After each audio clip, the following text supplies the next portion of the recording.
الحمدللہ رب العالمین والعاقبۃ للمتقین والصلاة والسلام علی سید الانبیاء والمرسلین اما بعد اعوذ باللہ من الشیطان الرجیم بسم اللہ الرحمن الرحیم ولا تکونوا کالذین نسوا اللہ فانساہم انفسہم اولئک هم الفاسقون وقال اللہ تبارک وتعالی فی القرآن المجید والفرقان الحمید فاذکرونی اذکرکم واشکروا لی ولا تکفرون صدق اللہ العظیم اللہم صلی علی سیدنا و مولانا محمد معدن الجود والکرم وآلہ وصحبہ وبارک وسلم الصلاۃ والسلام علیک یا سیدی یا رسول اللہ وعلی آلک واصحابک یا حبیب اللہ۔ حمد و صلاۃ کے بعد انسان کے ساتھ جو روحانی مسائل ہوتے ہیں جو اس کے دل کی دنیا کو برباد کرتے ہیں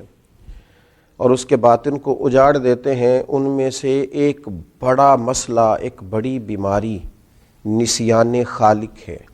اللہ تبارک و تعالیٰ کو بھول جانا، اس کی یاد سے غافل ہو جانا۔ نسیان خالق کا مطلب ہے کہ اللہ تعالیٰ کی اطاعت اور فرما برداری کو ترک کرنا، حقوق اللہ کو فراموش کرنا، اللہ کی یاد سے غفلت برتنا، اس کے ذکر کو بھول جانا، دعاؤں کے ساتھ زیادہ دلچسپی نہ رکھنا معاذ اللہ۔ یہ وہ ساری چیزیں ہیں۔ اس کا مطلب ہے کہ نسیان خالق کر دیا اس نے۔ مخلوق کو تو اس نے یاد رکھا، لیکن اللہ تبارک و تعالیٰ کی یاد سے، اس کے تذکرے سے یہ غافل ہو گیا۔ جب انسان رب کو یاد کرتا ہے نا اور اپنے مالک کا تذکرہ کرتا ہے تو اسے نصیب کیا ہوتا ہے؟ فرمایا فاذکرونی اذکرکم، تم مجھے یاد کرو، میں تمہیں یاد کروں گا، میں تمہارا تذکرہ کروں گا۔ حضرت عبداللہ ابن عباس رضی اللہ تعالیٰ عنہ ارشاد فرمایا کرتے کہ اللہ تبارک و تعالیٰ ارشاد فرماتا ہے کہ تم فرما برداری کر کے مجھے یاد کرو اور میں اپنی امداد کے ساتھ تمہیں یاد کروں گا۔ تم اللہ تبارک و تعالیٰ کی یاد اگر تنہائی میں کرو گے تو رب کریم بھی تمہیں تنہائی میں یاد کرے گا، اور اگر تم جماعت میں اس کا ذکر کرو گے تو وہ اس سے بہتر جماعت میں تمہارا ذکر کرے گا۔ حضرت صدر اللہ فاضل رحمۃ اللہ علیہ فرمایا کرتے تھے ذکر کی تین قسمیں، ایک تو ذکر لسانی ہے، اپنی زبان سے ہر وقت اپنے مالک کو یاد کرنا۔ اچھی چیز دیکھی تو ماشاءاللہ، نعمت ملی تو الحمدللہ، کوئی مصیبت آ گئی تو انا للہ و انا الیہ راجعون، ہر وقت ہر جگہ، کھانا کھانے سے پہلے دعا، کھانا کھانے کے بعد دعا، نیند سے پہلے دعا، اٹھتے ہی دعا، ہر وقت اللہ کی یاد، ذکر لسانی ہے۔ اور ایک ہے ذکر قلبی، دل سے اللہ کو یاد کرنا۔ ہمارے اوپر رب تعالیٰ کی جو نعمتیں ہیں جو بغیر ہمیں مشقت کے ملی ہیں، ان کا احساس کرنا، یہ ذکر قلبی ہے۔ مالک کریم نے بہت ساری غلطیوں کے باوجود جو ہمیں سزا نہیں دی، اس کا احساس پیدا کرنا، یہ ذکر قلبی ہے۔ اللہ کی نعمتوں میں غور کرنا، اللہ کی نشانیوں میں غور کرنا، یہ ذکر قلبی ہے۔ اور ذکر بالجوارح، یہ ذکر ہے کہ انسان کے اعضاء اللہ کی اطاعت میں مشغول ہوں، وہ حج کرے، وہ نماز پڑھے، وہ عبادات کرے، وہ سفر کرے، وہ دین کی خدمت کرے، تینوں طریقوں سے اپنے رب کو یاد کرے، لیکن کبھی اللہ کی یاد سے غافل نہ ہو۔ ہمارا اب یہ حال ہو گیا ہے کہ مصیبت میں بھی اب یاد خدا ہم کو نہیں آتی، دعا منہ سے نہ نکلی، بس جیبوں سے عرضیاں ہی نکلی۔ ہم دیکھتے ہیں اتنے میرے تعلقات ہیں، اتنے میرے وابستگان ہیں، اتنا میرا لوگوں کے ساتھ اٹھنا بیٹھنا ہے، میری مشکلات حل ہو جائیں گی۔ ہمیں اللہ تبارک و تعالیٰ کی طرف اپنا رجوع کرنا چاہیے، ہمیں اپنے رب کو یاد کرنا چاہیے، ہر وقت اپنے مالک کا تذکرہ ہماری زبانوں پر ہونا چاہیے، ہمیں ہر وقت بھروسہ اپنے رب کریم پر کرنا چاہیے۔ قرآن مجید میں اللہ تبارک و تعالیٰ نے ان لوگوں کا بھی تذکرہ کیا ہے جنہوں نے کھایا اللہ کا پر اللہ کو بھلا دیا، رہے رب کی زمین پر رب کو بھلا دیا، جنہوں نے معاذ اللہ اللہ کی نعمتوں کو استعمال کیا پر اللہ کو بھلا دیا۔ رب نے اولاد دی، دولت دی، جائیداد دی، عزت دی، وقار دی، سانسیں دیے۔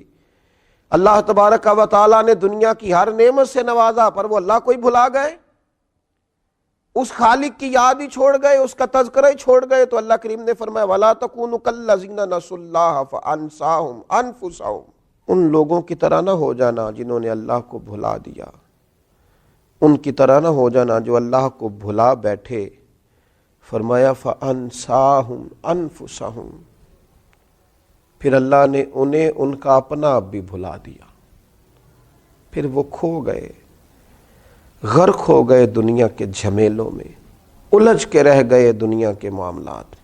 فَأَنْسَاهُمْ أَنفُسَهُمْ، اللہ نے انہیں ان کا اپنا آپ بھی، وہ خدا فراموش ہوتے ہوتے خود فراموش ہو گئے، کھو گئے، لوٹ کے آنے کا راستہ ہی نہ ملا۔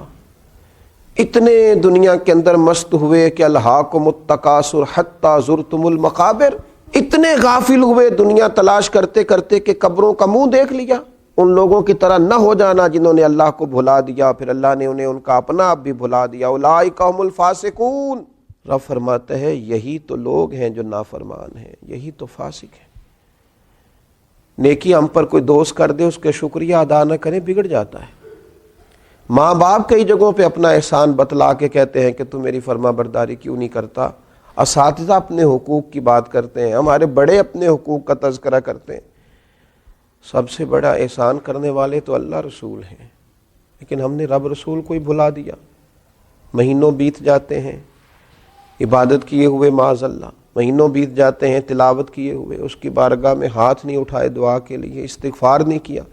میرے نبی پاک صلی اللہ تعالی علیہ وسلم نے ارشاد فرمایا، آپ ذرا ان لفظوں کا جلال دیکھیں، ان کے اندر جو تنبیہ ہے اس تنبیہ کو دیکھیں۔ امام طبرانی لکھتے ہیں کہ رسول پاک صلی اللہ تعالی علیہ وسلم نے ارشاد فرمایا کہ اللہ تبارک و تعالی ارشاد فرماتا ہے، ابن آدم بے شک جب تو مجھے یاد کرتا ہے تو تو میرا شکر ادا کرتا ہے، اور جب تو مجھے بھول جاتا ہے تو پھر تو میرا انکار کرتا ہے، پھر تو انکار کرتا ہے اپنے رب کا جب تو بھول جاتا ہے۔ ایسا نہ کرنا، کبھی بھی اپنے مالک کو نہ بھلانا۔ جو دم غافل سو دم کافر، سانو تے مرشد ایہو پڑھایا، اس کی یاد سے اقترب للناس حسابہم وہم فی غفلۃ معرضون۔ اللہ فرماتے ہیں لوگوں کے تو حساب کا وقت قریب آ گیا، وہ ابھی بھی غافل ہو کے پھر رہے ہیں۔